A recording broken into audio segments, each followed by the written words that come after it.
ये देखो मैंने इसकी फ़ोटो बना दिया बिल्कुल मस्त, ठीक है। तो जैसे कि आपको मैंने बताया है यहाँ पर जो क्वेश्चन क्या है कि भाई साहब पी लिमिटेड ने एक्वायर करा है 6% शेयर ऑफ एस लिमिटेड। तो ऐसा करते हैं ना, इसको मैं यहाँ रख लेता हूँ, इसको डबल दिखाने की क्या ज़रूरत है, यहाँ पर ऐसे करते हैं। तो पी लिमिटेड ने क्या करा है मेरे दोस्तों, शेयर एक्वायर करें 6% share of S limited on 30 अप्रैल 10 लाख रुपए के, ठीक है भाई। तो ये मैंने फ़ोटो बनाई, आप ऐसे काम करोगे 30 अप्रैल को 6% शेयर कितने के लिए, 10 लाख के, ठीक है। आगे चलते हैं। लेटर, उसके बाद क्या है, letter P limited acquired 52% share, इधर देखो, letter P limited acquired 52% share of S limited on 30 सितंबर। तो हमारी कंपनी ने, पी का मतलब पेरेंट कंपनी ने दोबारा से क्या करा, एस लिमिटेड में 30 सितंबर को कितने के शेयर ले लिए, 52%। तो अगर आप थोड़ा ध्यान दोगे तो यहाँ पर तो नॉर्मल इन्वेस्टमेंट हुई है, India 27 6% separate investments, fair value पे आएगी ये। तो अब यहाँ पर रिलेशनशिप एस्टेब्लिश हो गया, यहाँ पर हमारा एक ग्रुप क्या हो गया, क्लियर हो गया कि अब भगवान जी आप जैसा कहोगे हम वैसा कर लेंगे। एक चीज़ हम बता रहे हैं आज, हम ये पॉलिसी है। तो आपको मैंने बताया था कि जिस दिन सब्सिडरी, एसोसिएट या जॉइंट वेंचर का रिलेशनशिप एस्टेब्लिश हो जाएगा, उस दिन आपको डिसाइड करना पड़ेगा कि आपको अपनी इन्वेस्टमेंट को किस मॉडल पे रखना है, कॉस्ट मॉडल पे रखना है या फिर फेयर वैल्यू मॉडल पे। फेयर वैल्यू में 2 ऑप्शन है, वो भी हम क्वेश्चन बहुत आसान है, अगर आपको कॉन्सेप्ट क्लियर है तो ध्यान रखना। धीरे धीरे लेवल बढ़ता चला जाएगा, इसलिए प्लीज़ इसको बहुत अच्छे से समझना। ये चीज़ मुझे सर की सही लगती है, वो बिल्कुल आराम आराम से कराते हैं। उसके अलावा अगर हम बात करते हैं भाई साहब, fair value of 6% earlier acquired was 12 lakh. तो यहाँ पर 52 लाख के लिए 52% 80 लाख कहा, ये जो हमने पहले लिए थे इसकी आज की डेट पे वैल्यू कितनी है, 12 लाख। समझ में आई हुआ ना। तो यानी कि वही वाली बात डाल दी कि फेयर वैल्यू वाला भी वही तुम ध्यान रखना। चलें आगे। इसके बाद क्या हो रहा है, P limited now paid 80 lakh for, अच्छा इसके लिए 52% के लिए 80 लाख पे कर रहे हैं, कोई प्रॉब्लम। चलो, fair value of 58% share on 31 March 2024 was 95 lakh, यानी कि 58%। अब कह रहा भाई 31 मार्च 2024 को अगले साल की बात करते हैं, अच्छा ये साल के एंड की बात करते हैं। कहते हैं कि भाई साहब इसकी दोबारा फेयर वैल्यू बता रहा हूँ, जो देखो 6% पहले थे आपके पास, 52 और आ गए तो टोटल हो गया 58%। कह रहा भैया 58% की फेयर वैल्यू कितनी की हो गई है, 95 लाख। अब इसका क्या करेंगे क्या नहीं वो भी हम देखेंगे। क्लियर है बात, पक्का। तो सबसे पहले क्वेश्चन को समझना बहुत ज़रूरी है। इसके बाद जिसमें ये हमारी फ़ोटो बड़ी हेल्प करती है, जो हम फ़ोटो बना रखे हैं इसको हम टाइमलाइन बोलते हैं। उसके अलावा अगर हम बात करते हैं सर यहाँ तक की कहानी बिल्कुल क्लियर है। अब आती है 1 मई 2024, पी लिमिटेड 70% ले लेती है ऑफ के लिमिटेड, हेलो के लिमिटेड। तो यानी कि एक नई कंपनी आ गई। कहते तो मैंने के वाले का लिख दिया ब्लू कलर से, कोई दिक्कत? सर जी आप समझा रहे हो, कोई दिक्कत नहीं, हमें सब कुछ क्लियर है, ठीक है सर, टेंशन ना लिया करो आप फालतू। तो मेरे बच्चों अब हमने के लिमिटेड में 1 मई 2024 को इस बार सीधा ही 70% लिया थी। और वो मैं भी आपको बताऊंगा, अगर एक बारी होल्डिंग सब्सिडरी का रिलेशंस बन गया ना, फिर आपके पास ऑप्शन नहीं है। फिर आपने जो यहाँ पॉलिसी फॉलो करी थी वही पॉलिसी यहाँ चुपचाप क्या कर दो, फॉलो करनी पड़ेगी। समझ में आया? जैसे जब तुम्हारा एक ग्रुप क्लियर हुआ था तो ऊपर हाँ एक बार एक ग्रुप क्लियर हुआ तो अब ऊपर वाले को तुमने बता दिया जी मैं रोज़ कितने घंटे पढ़ूंगा, या जी मैं आप कितने घंटे मेहनत करूंगा, तपस्या करूंगा, जो मर्जी लगा लो। तो अब ये नहीं है कि आप बाद में जाके चेंज करने की सोचो, नहीं, ऊपर वाले ने अप्रूवल दे दिया भाई, अब तुम अपना करो। चलो यहाँ तक हो गई बात खत्म, आगे की कहानी पढ़ते हैं। इसके बाद क्या कहता है, सर ये तो आसान सी बात है, 30 लाख में हो गई। अब 31 मार्च 2025 को फेयर वैल्यू ऑफ 100% ऑफ के लिमिटेड, देखो तो यहाँ पर सर ने जानबूझकर 100% के लिमिटेड लिखा है जिससे बच्चा थोड़ा वो दिमाग लगाए। हाँ बिल्कुल सही बात है, क्योंकि हमारे पास तो 100% नहीं है ना, तो इसका हम 70% करेंगे। और 100% ऑफ एस लिमिटेड 200 लाख की है। आपको पता ही है एस लिमिटेड का हमारे पास कितना है, 52 और 58%, वो भी कम कर उस हिसाब से जाएगी वो। आप लेजर अकाउंट बनाकर दिखाओ, investment in subsidiary in the books of P limited. P limited की बुक्स में जो आपकी सब्सिडरी कंपनी है, तो दोनों ही सब्सिडरी कंपनी हो गई, एस भी सब्सिडरी हो गई है एज वेल एज के भी सब्सिडरी हो गई, ठीक है मेरे भाई। कहता है कोस्ट मेथड से बनाकर दिखाओ। First you have to follow cost method, उसके बाद आपको क्या करना है, जो है आपको दूसरा मेथड क्या करना है, फॉलो करना है। ठीक है भाई, नहीं चलो तो हम करते हैं। ठीक है, तो इतना ज़्यादा मुश्किल काम नहीं है, इसको बनाते हैं। देखो तो 1 बाय 1 इसको सोल्व करते हैं। तो सबसे पहले तो 30 अप्रैल 2023 को जब हमने इन्वेस्टमेंट खरीदी तो इन्वेस्टमेंट बढ़ जाएगी हमारे पास।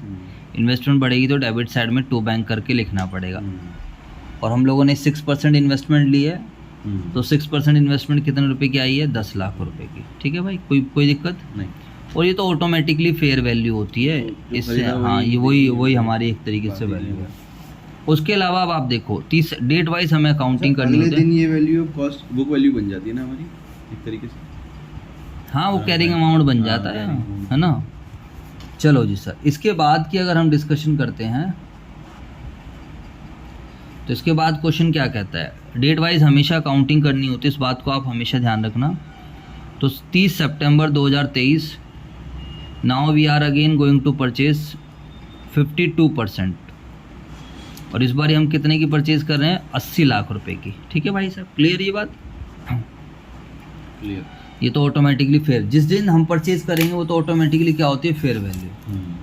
अब आपको ये देखना है, देखो पहले हमने 6% लिया और आज हमने 52% लिया, 58 हो गया। तो जब इंडिविजुअली चल रहा था हमारे पास, तो देखो ना तो यहाँ पर कोई सब्सिडरी का रिलेशनशिप एस्टेब्लिश हो रहा है, यहाँ पर कोई सब्सिडरी का, ना कोई एसोसिएट का रिलेशनशिप, ना कोई ज्वाइंट वेंचर। यहाँ पर तो एक सिंपली जो है इन्वेस्टमेंट खरीदी है, तो इंड एस 109 वाली बात आ जाती है कि फेयर वैल्यू पे दिखाओ, जो कि हम इक्विटी इन्वेस्टमेंट फेयर वैल्यू पे दिखाते भी हैं। हाँ, यानी सिंपल वाली बात है, कोई बड़ी बात इसमें नहीं है। चलें भाई साहब आगे। अब क्या होता है, जब 2 बैंक अकाउंट आ रहा है, अब जब हमने यहाँ पर फेयर वैल्यू पे दिखाया ना भाई, तो अब हमें क्या नाम है, यहाँ पर ये तो डिसाइड करना ही होता है कि इसको हम FVTPL पे दिखाएंगे या FVTOCI पे करेंगे।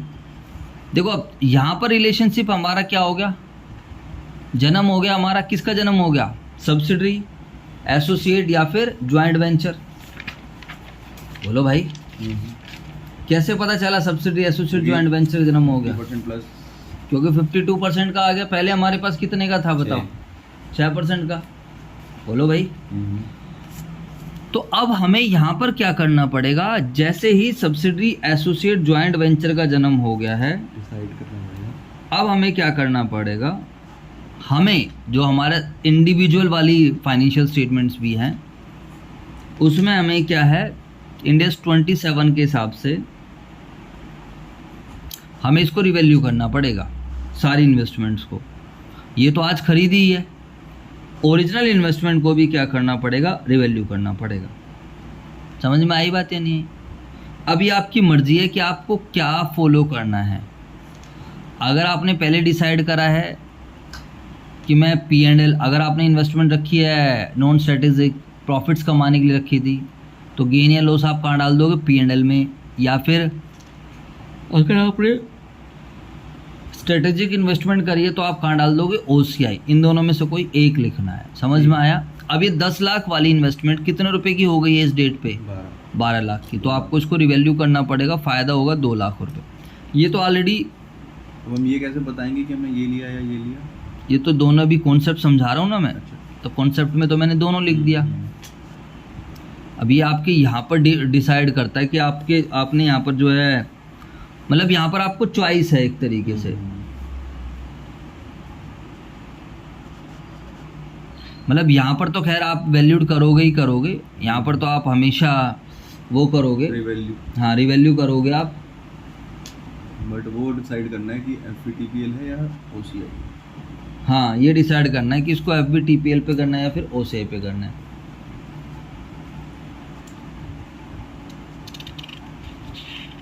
ठीक है भाई। जिस दिन सब्सिडरी का जन्म होगा उस दिन तो आपको रिवैल्यूड करना ही पड़ेगा। यहाँ पर आपकी सब्सिडरी का जन्म हुआ है। जब भी सभी सब्सिडरी एसोसिएट का जन्म होता है तो इन्वेस्टमेंट इन सब्सिडरी, एसोसिएट या ज्वाइंट वेंचर इसको आपको फेयर वैल्यू पर लाना ही पड़ता है। ये जो भी इन्वेस्टमेंट आपने करा किसको फेयर वैल्यू पे लाना मैंडेटरी है। अब आपकी यहाँ पर इसके बाद आपकी चॉइस है। एक बार आप फेयर वैल्यू पर ले आओ, उसके बाद फिर आपकी चॉइस है। चॉइस मतलब अब आगे का आप डिसाइड कर लो कि आपको कॉस्ट मेथड फॉलो करना है या फिर फेयर वैल्यू मेथड फॉलो करना है। समझ में आई? अच्छा, ये भी आपकी मर्जी है। जब आप यहाँ पर रिवैल्यू कर रहे हो तो देखो ये मैंडेटरी है। यहाँ पर 30 सितंबर को ये सब्सिडरी का जन्म हुआ तो ये मैंडेटरी है रिवैल्यू करना। पहली बार आपको मैंडेटरी होगा फर्स्ट टाइम, जैसे ही सब्सिडरी एसोसिएट जन्म होगा तो पहली बार आपको मैंडेटरी है। अब मैंडेटरी होने के बाद अब यहाँ पर आप डिसाइड करोगे कि what you have to use, है ना भाई। फेयर वैल्यू थ्रू OCI करना है या फिर फेयर वैल्यू थ्रू P&L, जो भी कुछ है इनमें से आप कुछ भी कर सकते हो, ऐसा कुछ नहीं है। लेकिन यहाँ पर आपका खत्म हो गया। यहाँ पर क्या है, जब आप 31 मार्च 2024 आएगा, अब यहाँ पर वैल्यूएशन फेयर वैल्यू आपने कर दिया है। अब आपको डिसाइड करना है 31 मार्च 2000 कि दोनों में से कौन सा मॉडल चुनूं, कॉस्ट मॉडल लेना है या फिर फेयर मॉडल लेना है। अगर आप कॉस्ट मॉडल लोगे तो फिर ये तुम्हारी कॉस्ट बन गई है, जो तुमने एक बार वैल्यूड करा था 80, 90 और 2 92 लाख, ये तुम्हारे एंड के लिए कॉस्ट बन गई। अब तुम्हें कुछ नहीं करना है, जिंदगी भर ये 92 लाख पे चलती रहेगी। फिर मार्केट में कोई भी वैल्यू आती रहे, तुम्हें उससे कोई मतलब नहीं है। हाँ, जैसे कि हमारे क्वेश्चन में यहाँ पर 31 मार्च 2024 को फेयर वैल्यू 95 थी, लेकिन हमारे हिसाब से अब कॉस्ट कितने की बन चुकी है, 92 लाख। तो कॉस्ट, फिर हमें फेयर वैल्यू से मतलब ही नहीं है। फेयर वैल्यू से ये हम क्वेश्चन के हिसाब से डिसाइड करेंगे आप, ये हम अपना दिमाग लगा देंगे। नहीं, क्वेश्चन ने बोला है ना फर्स्ट में कॉस्ट मेथड करना है। अच्छा, केस 1। हाँ, केस नंबर 1 कॉस्ट मेथड की हम प्रैक्टिस कर रहे हैं। ठीक है। बट फिर भी एक बार तो रिवैल्यू करना ही है। हाँ, जिस दिन सब्सिडरी एसोसिएट, देखो यहाँ पे तो कोई दिक्कत है ही नहीं, ये तो ऑटोमेटिकली फेयर वैल्यू पे आया या नहीं आया। अब आपको यहीं पर डिसाइड करना होता है एक्चुअली, जब फेयर वैल्यू पर आप बुक कर रहे हो तो वो आपको देखना होता है इंडिया 109 के थ्रू कि आपको फेयर वैल्यू थ्रू इक्विटी करना है या फिर फेयर वैल्यू थ्रू OCI करना है। जो आपने यहाँ डिसाइड करा वही फिर आगे चलता है। देखो आप याद करो ना, मैंने आपको वो समझाया था पहले वाला, ये रहा। देखो ये पहले की क्लासेस में हमने, जब कभी भी हम इन्वेस्टमेंट एक्वायर करते हैं तो हमारे पास इन्वेस्टमेंट जब हम इक्विटी शेयर में करते हैं तो फेयर वैल्यू पे तो दिखाना ही दिखाना है, वो तो मैंडेटरी है। जब आप खरीदोगे मैंडेटरी है, तो it is on you whether you have to show the investment at FV through FTPL, fair value को आपको करना है फिर थ्रू P&L या फिर fair value through OCI। It depends on you, कोई सी भी पॉलिसी चुन लो। अब ये आपको समझाया था, अगर आपकी इंटेंशन प्रॉफिट कमाने की तो FVTPL पे करोगे, और अगर आपकी इंटेंशन किस चीज़ की है, स्ट्रेटेजिक इन्वेस्टमेंट्स हैं, तो FVTOCI। तो फिर आपको पता है वो रिसाइक्लेबल नहीं होता, जो भी गेन वेन रहता है OCI में जाता है और कभी ट्रांसफर नहीं होता। बस हाँ, बिल्कुल यही बात हमें ध्यान रखनी है, जो आधी दुनिया इसी में कंफ्यूज है बच्चों। ठीक है, OCI वाला बैलेंस सौकी में जाता है, सौकी से वो इक्विटी का पार्ट बन जाता है। हाँ, चलो जी सर, ठीक है, क्लियर है बात। अब मुझे एक बात बताओ, यहाँ तक बात क्लियर हो गई?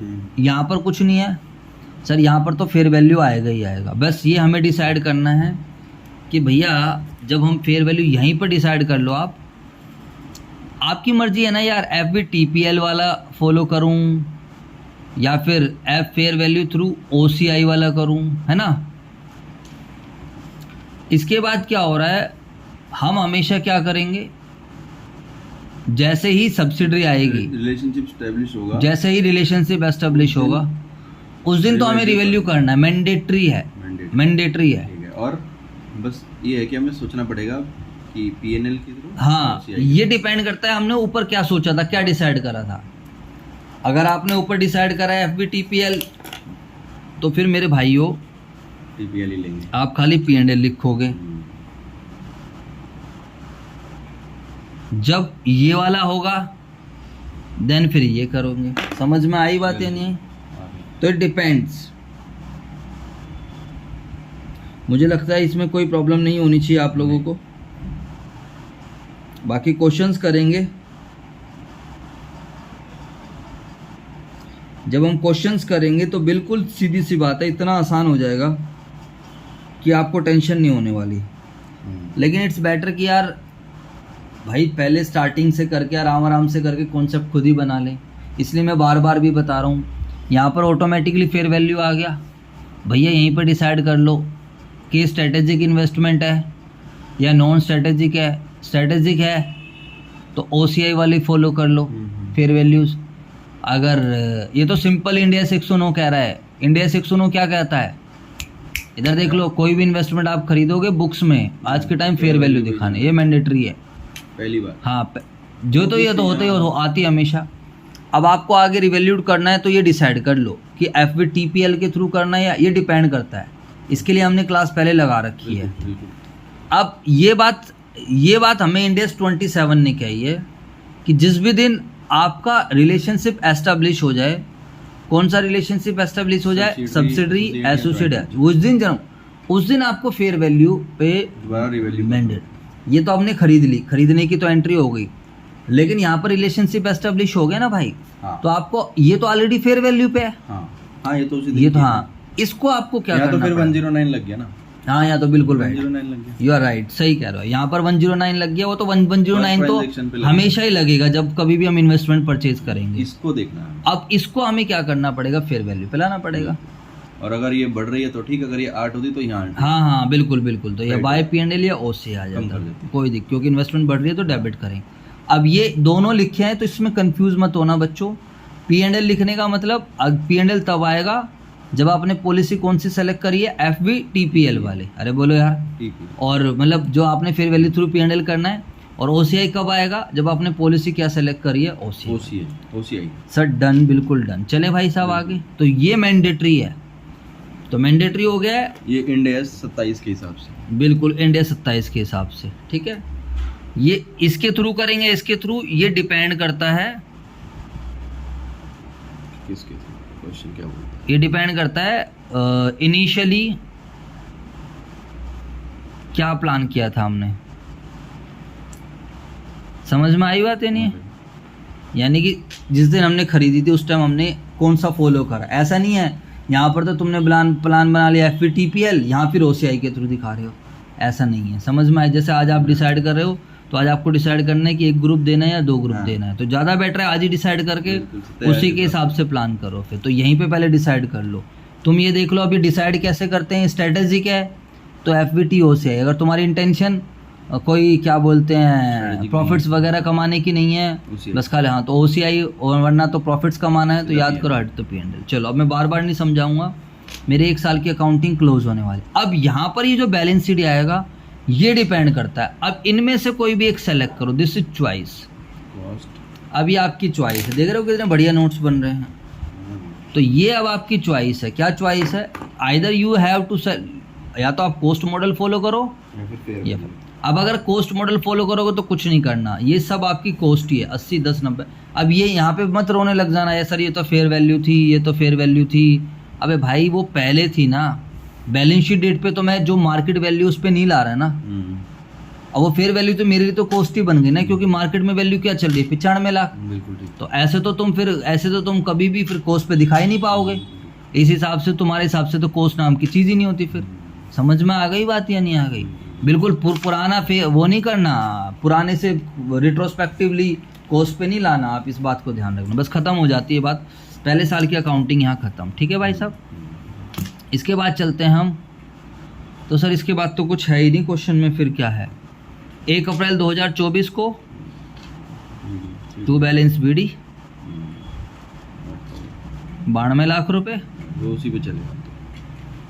अब देखो यहाँ पर आप आओ सारे बच्चे, 31 मार्च 25 को बैलेंस शीट है हमारे पास K लिमिटेड में, S लिमिटेड में 200 लाख का।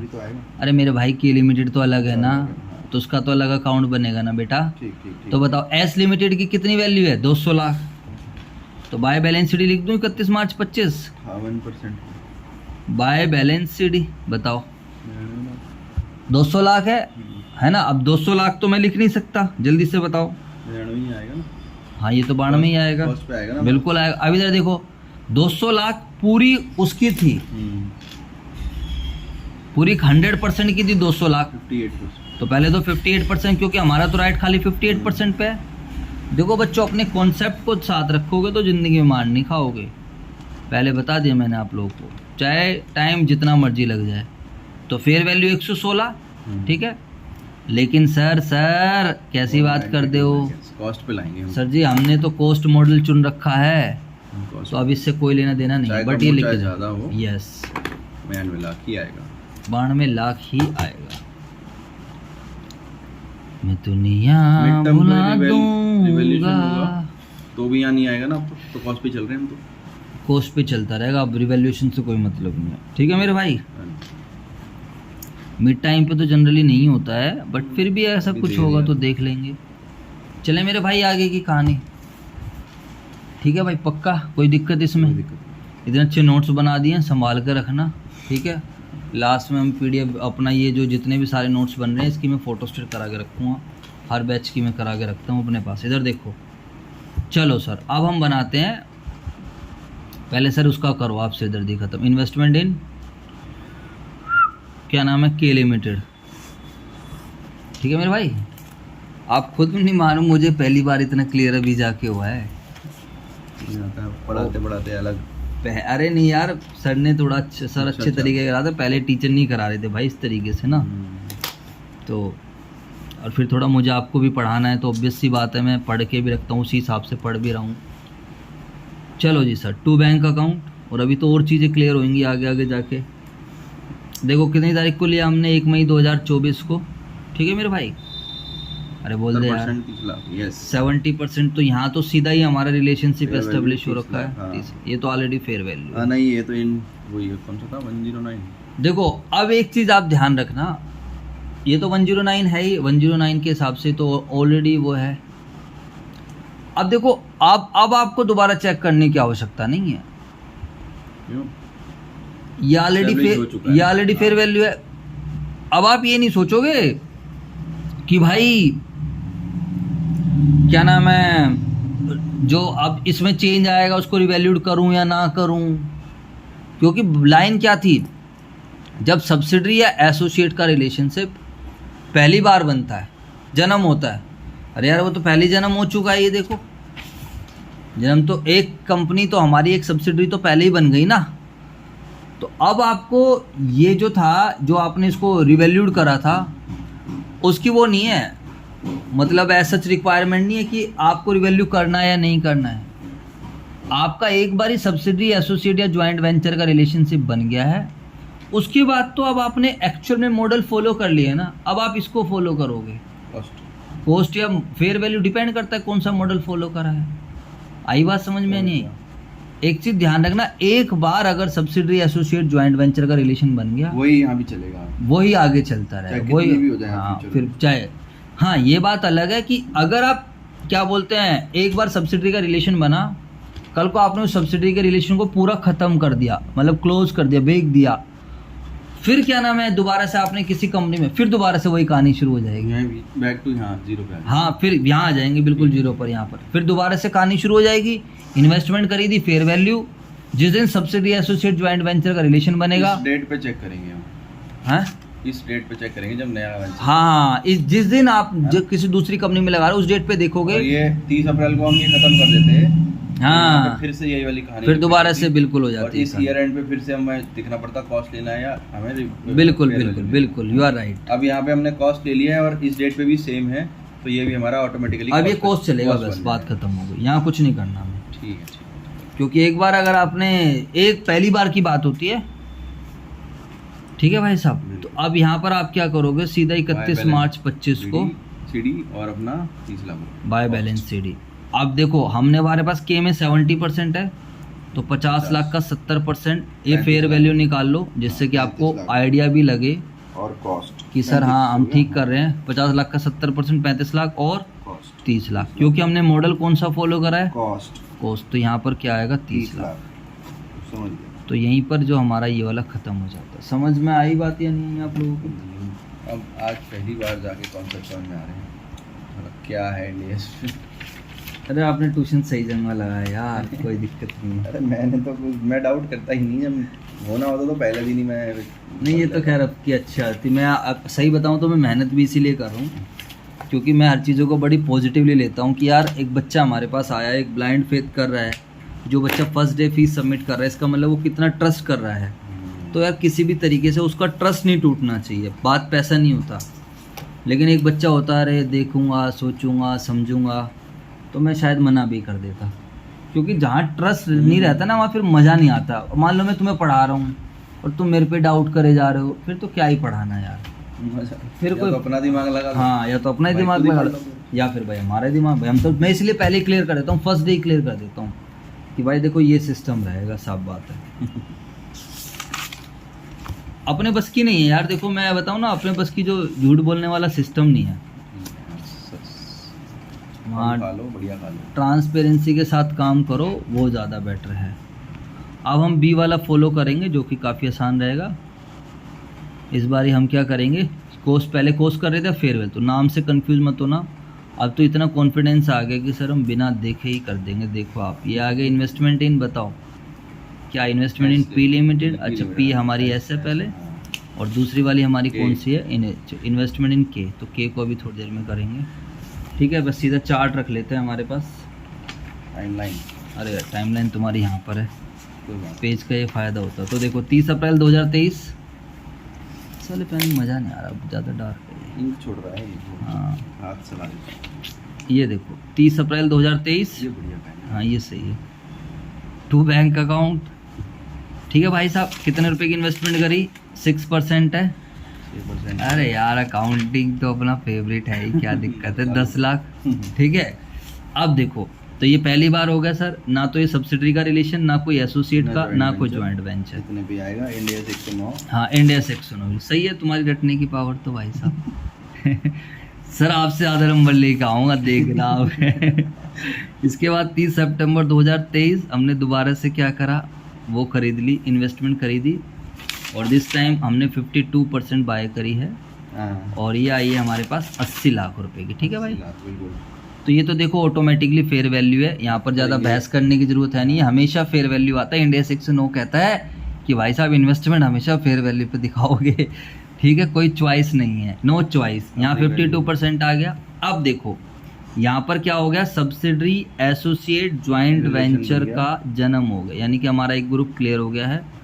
अब ऊपर वाला कह रहा है भाई मांग क्या मांगता है, अब मुझे बताओ अब आप क्या करोगे। तो सर जी हम करेंगे, देखो ये तो ऑलरेडी रिवैल्यू है, इसको जो ओल्ड वाली है ना, इसको हम रिवैल्यू करेंगे टू P&L, नशे में हो गया, OCI 2 लाख रुपए। अब ये डिपेंड करता है कि सर हमने पहले क्या चुना है, तो ये ध्यान रखना आप P&L या OCI में बेटा इसमें कंफ्यूज मत होना। तो ये डिपेंड करता है कि पहले क्या डिसाइड हुआ था, बोलो यार भाई। जब हमने OCI पे रखने के लिए बोला तभी तो कुछ डिसाइड करा, उसी टाइम भी तो डिसाइड होता है। जैसे आपने फर्स्ट डे डिसाइड कर लिया भाई मुझे यहाँ पढ़ना है, तो बस खत्म हो गई बात। तो जब आपने इन्वेस्टमेंट करी तो उसी टाइम डिसाइड करो ना कि इसको OCI ये स्ट्रेटेजिक है या नॉन स्ट्रेटेजिक वाले, तो पहले क्या डिसाइड हुआ था, ठीक है भाई। कंफ्यूज मत होना, ये मैं आपको पेपर में नहीं लिखना बट समझा रहा हूँ मैं। तो इसकी फेयर वैल्यू क्वेश्चन आपको बता देगा, और क्वेश्चन ने बताया भी है 10 लाख की फेयर वैल्यू कितनी है, 12 लाख। तो मेरे बच्चों 2 लाख रुपए यहाँ आ जाएंगे। आई होप, मुझे नहीं लगता कोई भी बड़ी बात है। यहाँ तक की तीनों बातें क्लियर हो गई। ये तो होगा ही होगा, दिस इज मैंडेटरी दोनों केस में। हाँ ये तो हमेशा ही होगा, मैंडेटरी है, क्योंकि सब्सिडी एसोसिएट का क्या हो गया, जन्म हो गया। क्या बात है सर जी, मज़ा आ गया जी। अब हम चलते हैं आगे की तरफ। अब जैसे ही सब्सिडी और एसोसिएट का जन्म हो जाता है तो फिर मेरे दोस्तों अब आपको डिसाइड करना है क्या, कौन सा मॉडल फॉलो करना है। यहाँ पर अब आप डिसाइड करो, now you have to decide either you have to follow cost model और fair value model for end. जब एंड में आप जो भी करोगे वैल्यूएशन करोगे। अब बताओ, तो इस वाले क्वेश्चन में हमने कौन सा डिसाइड करा है, फेयर वैल्यू। फेयर वैल्यू, क्योंकि केस नंबर बी है। तो अब देखो यहाँ पर सीधा आ जाएगा हमारा, और कुछ तो हम कर नहीं रहे हैं, तो यहाँ पर हम सीधा लिखते हैं 31 मार्च 24 बाय बैलेंस CD, ठीक है। अगर हम बात करते तो what is the fair value, तो फेयर वैल्यू हमें 58% की दे रहा है सीधा, तो अच्छी बात है, इससे बढ़िया तो कुछ हो ही नहीं सकती। 95 लाख और कोस्ट तो हमें पता ही है, ईयरली कोस्ट 92 लाख। अब हमने कौन सा मॉडल चुना है? हाँ जी, फेयर वैल्यू क्योंकि बी पार्ट कर रहे हैं ना इस बार हम, तो पहले कोस्ट तो हमने कर लिया 95, तो यहाँ पर आएगा 95। अब और मज़ा आएगा। अगले साल देके अरे रुक तो जाओ, जो अगले साल तो रुक जाओ मेरे भाई। तो ये 92 की थी, अब ये 95 की हो गई, 3 लाख, तो 3 लाख रुपए दोबारा से आएगा, यहाँ पे। बढ़ जाए ना हमारा तो। 31 मार्च 2024 को बिल्कुल। 3 लाख रुपए पीएनएल या ओसीआई बिल्कुल जैसे बिल्कुल सही बात है, तो P&L या फिर OC। बैलेंस है ये बेसिकली, है ना, बैलेंस। हाँ, यू कैन बैलेंस भी आप इसको कह सकते हो, या फिर जो भी है बैलेंसिंग फिगर ना बोल के कॉन्सेप्ट लगाओ ना। 92 लाख की हाँ, थी और ये 95 की हो गई, तो जो हमने पहले डिसाइड किया था इतने अच्छे तरीके से कोई नहीं कराएगा, ध्यान रखना भाई साहब। अभी आपके पास हाँ, जो हमने, क्योंकि वहाँ पर तो भाई हर तरह हर टाइप के बच्चे रहते हैं, वहाँ तो सर इंटेलिजेंट वाले बच्चे। अरे यार सर ये कि सब क्या लिख रहे हो आप, बेकार की कहानी कर रहे हो। बट चलो सर, यहाँ तक की कहानी मुझे लगता है आप सब बच्चों को बहुत अच्छे से समझ में आ गई है। अब इसमें कुछ बचा ही नहीं है, वो क्या करेंगे, तो ख़त्म ही हो गया यार, बताओ। उधर एक और सेकंड ईयर का भी आएगा ना। हाँ, सेकेंड ईयर का भी आएगा, तो 2 बैलेंस BD कर लो उसको 95 लाख, और यहाँ पे 200 1 अप्रैल 2024 कर लो, फिर 31 मार्च 25 वैल्यू देखनी पड़ेगी बाय बैलेंस शीट। अब ये कॉस्ट बन जाएगी, और फेयर वैल्यू क्या है बताओ? 200 लाख 200 लाख का 58% पे लाना पड़ेगा। 58%। लाओ जी लाओ, इसीलिए मैंने क्वेश्चन आपको करके दिखाया, क्योंकि जब हम 116 करते हैं तो फिर ज़्यादा सही रहता है। थोड़ा अपने आंखों के सामने से चीज़ें होती है ना, बनती हैं। 116 करना है। यस, अब हमें इसको यहाँ पर 195 अभी हम रिवैल्यू कर रहे हैं। वैल्यू बिल्कुल सही बात है। 2 21 डिपेंड करता है P&L। अब ये ध्यान समझ, ये क्वेश्चन बता देगा, हाँ, ये क्वेश्चन बता देगा कि आपको P&L यूज़ करना है या OCI, वो कुछ ना कुछ हिंट दे देगा। 21 लाख 21 लाख, ठीक है मेरे भाई। हमारा बैलेंस 116 माइनस 95। चलो जी, आगे की तरफ जब हम चलते हैं, इसके बाद इन्वेस्टमेंट इन के, देखना कौन है। 2 बैंक है कोई शायद, ठीक है भाई। तो इन्वेस्टमेंट इन के लिमिटेड बच्चों वाली बात है। तो कितने रुपए की हमने इन्वेस्टमेंट करी है? 1 मई 2024 को। अब इसमें कोई बड़ी बात तो है नहीं, और 30 लाख ही आएगा सीधा। हाँ, सीधा 30 लाख रुपए करिए, तो 30 लाख रुपए डाल दो। अब यहाँ पर कुछ चेक नहीं करना है, क्योंकि ऑलरेडी सब्सिडी का रिलेशनशिप बन चुका है हमारे पास, है ना, तो ये तो ऑलरेडी फेयर वैल्यू पे है ही। अब बस यहाँ पर 31 मार्च 2025 बाय बैलेंस CD। अब ये 30 लाख, और बन गया। ये देखो सही में आ जाएगा। के लिमिटेड में 100% 35 लाख है, 35 आ जाएगा। क्योंकि इस बार फेयर वैल्यू मॉडल चुन रखा है हमने, तो 35 लाख आ जाएगा, ठीक है भाई। बिल्कुल। और यहाँ पर आ जाएगा टू P&L या फिर OCI, 5 लाख। इट डिपेंड्स कि आपने कौन सा पॉलिसी जो है फॉलो करी थी। बात समझ में आई या नहीं है? बिल्कुल आ गया। तो बस फिर आज के लिए हम इतना ही कवर करेंगे, ठीक है बच्चों। अच्छा, आपकी बुक में आपके पास एक क्वेश्चन गिवन है, उसको आप ट्राई कर लेना। ये वाला क्वेश्चन का मुझे फोटो भी दे दो, मैं यहाँ उतार लूँगा। एक पूरी मिनट, कहानी लिखूँगा बैठ के, अभी जो समझा है ना। कुछ नहीं लिखोगे तुम घर जाके, इधर देखो तुम्हारा बस यहीं पे जोश रहता है, फिर तुम ठंडे पड़ जाते हो। ये देखो सारे, नहीं बताया, तभी तो शाम को ज्वाइन किया है क्या है। हाँ, ये वाला क्वेश्चन ट्राई कर लेना, आपकी बुक में गिवन है, ठीक है। अगली क्लास में हम इसी को डिस्कस करेंगे, इसको ट्राई करके लाना, और मुझे लगता है फिर आज के लिए इतना ही कवर करना चाहिए, ठीक है बच्चों। Thank you so much.